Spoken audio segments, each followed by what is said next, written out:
আসসালামু আলাইকুম। আজকে দেখেন কি নিয়ে আসছে আমাদের বাগানের শেষ সবেদা। মনে হয় আর অল্প কিছু থাকলেও থাকতে পারে ফাঁকে ফাঁকে, আর বাকিগুলো সব পেরে নিয়ে আসছে। এর আগে দেখেন এগুলো নিয়ে আসছে, এগুলো তো আপনাদেরকে আমি আগেও দেখাইছি। এই যে দেখেন আজকে আবার যেগুলো লাস্ট অনেকগুলো ছিল, যেগুলো সামনে পাইছে সেগুলো সব নিয়ে আসছে। হয়তো ভিতরে ভিতরে আরো থাকলেও থাকতে পারে। এই যে সবেদা, এগুলো 2 দিন আরো অনেক আছে।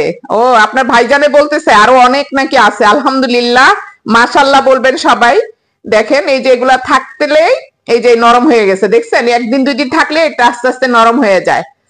আর এই যে দেখেন কি সুন্দর নরম তুলতুলা হয়ে গেছে। এগুলো একটু বেছে বেছে রাখি, কারণ এগুলো এখন খেয়ে ফেলতে হবে। না খেলে আবার কালকে খেলে আবার আর থাকবে না, খেয়ে টেস্ট পাওয়া যাবে না। বেশি নরম হয়ে গেলে আর মজা লাগে না, একটু শক্ত থাকতে খেলে মজা লাগে। তো এগুলো সবই কাঁচা, এগুলো এখন রেখে দিতে হবে। এগুলো যেটার মধ্যে একসাথে রেখে দিব, আরো অন্য জায়গায় রাখবো ইনশাল্লাহ। দেখি কোথায় রাখা যায়। আর একটা পড়েও গেছে। আচ্ছা যাই হোক, এগুলা পরে আরেক জায়গায় রাখবো। আর দেখেন কি নিয়ে আসছে।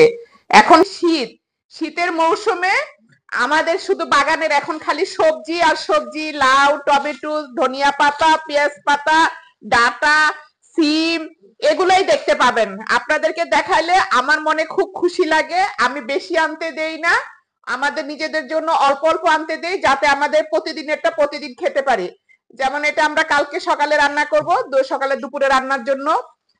আর এই দেখেন ডাটা, এত ডাটা হয়েছে, মাশাল্লাহ মাশাল্লাহ। আমি যেদিন বাগানে যাব সেদিন আপনাদেরকে অবশ্যই আবার এই বাগান দেখাবো। আর এই যে দেখেন একদিন পর পর ধনিয়া পাতা নিয়ে আসে, সেদিনও দেখাইছি যে কি সুন্দর ধনিয়া পাতা, একদম সুন্দর গোড়া পরিষ্কার করে নিয়ে আসে। এটা একদম দেশের বিচি বিচি থেকে এই ধনিয়া পাতাগুলা করা হয়েছে। আর নিয়ে আসছে গতকালকে একটা লাউ নিয়ে আসছে। আর এই দেখেন আজকে একটা লাউ। যদিও লাউ এর সাইজ ভালো না, কিন্তু নতুন নতুন তো সামনে সুন্দর সুন্দর হবে। এখন যেমন হয়েছে তাতেই আলহামদুলিল্লাহ, তাতেই আমরা খুব খুশি। এই যে এটা হলো আমাদের আজকের সবজি। তা আজকের সবজিগুলা আপনাদের কাছে কেমন লাগলো? আমার তো ভীষণ খুশি লাগে। আমার বাগানের কোন সবজি যখন আমার বাসায় আসে, তখন আমি খুশিতে একদম আত্মহারা হয়ে যাই। কারণ নিজের হাতে ফলাই, নিজের হাতে বীজ রোপণ করি। তো এই বীজ রোপণ করার পরে যদি সেইখান থেকে যদি সবজি হয়, সেটার যে কি আনন্দ, সেটা যারা লাগাইছেন একমাত্র তারাই জানেন। আমার মতো আপনারাও চাইলে একটু কম বেশি বাগান করতে পারেন। যে আর যেখানে জায়গা আছে, যদি গ্রামের বাড়িতে থাকেন বাড়ির আঙ্গিনায় আশেপাশে লাগাতে পারেন, ছাদ থাকলে ছাদে লাগাতে পারেন, বা কোনো প্লট খালি থাকলে সেখানে লাগাতে পারেন, বারান্দায় রোদ থাকলে সেখানে লাগাতে পারেন। এইভাবে যদি আপনারা মরিচ গাছ, ধনিয়া পাতা, টবের মধ্যে ধনিয়া পাতা লাগানো যায়, পেঁয়াজ লাগানো যায়, এগুলো যদি আপনারা লাগান, বা ক্যারটের মধ্যে আপনার ডাটা লাগাই দিতে পারেন, লাল শাক লাগাই দিতে পারেন, পালং শাক লাগাই দিতে পারেন। এইভাবে কিন্তু লাগালে আপনারা নিজের হাতে লাগায় আপনারা সবজি খাইতে পারেন।